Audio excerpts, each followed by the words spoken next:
লাল আগুন ছড়িয়ে পড়েছে দিগন্ত থেকে দিগন্তে। কি হবে আর কুকুরের মতো বেঁচে থাকায়? কতদিন তুষ্ট থাকবে আর অপরের ফেলে দেওয়া উচ্ছিষ্ট হাড়ে?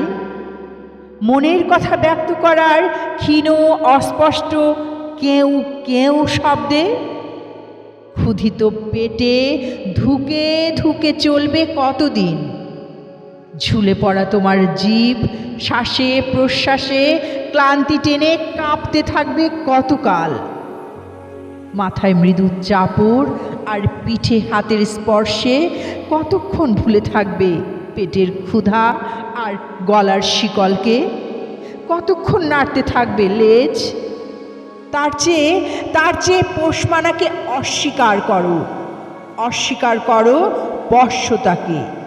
চলো চলো শুকনো হাড়ের বদলে সন্ধান করি তাজা রক্তের।